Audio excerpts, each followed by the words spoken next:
The area known as Bealey has some of the South Island's most beautiful mountain scenery. It's quiet and it's relaxing here. But it wasn't always like this. In the 1860s, everyone was heading for the west coast.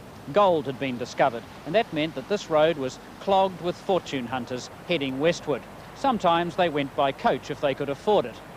The road was primitive. It took days to get to the west coast.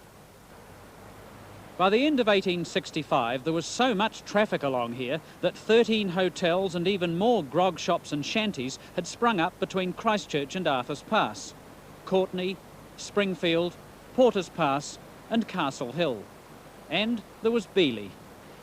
There was a real problem here at the Bealey getting across the river. The river was often impassable and people could get held up here for days.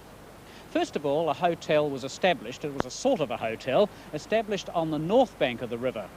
It was called Klondike. There was a village of sorts too. It evidently offered a rough bed, a simple meal and a glass of grog. In 1866, though, a new hotel was established on the sunny south bank. Today the site is a picnic spot. It's hard to imagine that once this was one of the busiest places on the whole road. The original hotel was a simple corrugated iron building. There were stables for horses, a telegraph office too.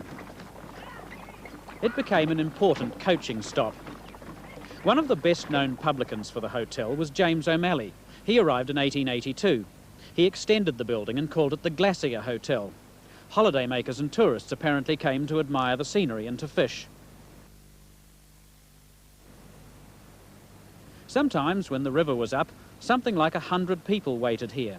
They bedded down on mattresses all over the hotel, which at that stage had 25 bedrooms. Mornings were busy. Breakfast of bacon and egg or chops. 5-horse teams to be fed and yoked up. Passengers nervously awaiting the river crossing. The Bealey's popularity eventually waned with the building of the railway in the latter years of the century. The coaches stopped coming. But when cars arrived, the hotel once again played its part. Which brings us to one of the more famous publicans at the Bealey. His name was Fred Cochrane. He had rather a novel car towing service. He used to tell motorists he'd tow them across the river, which still had no bridge, for £1, and that was about $70 in today's money.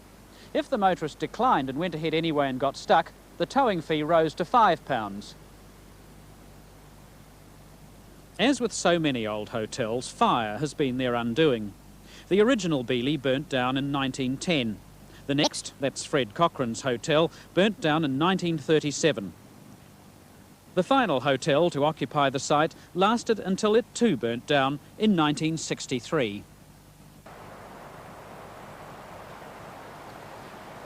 If the new hotel does get approved, it's not going to be on the original site.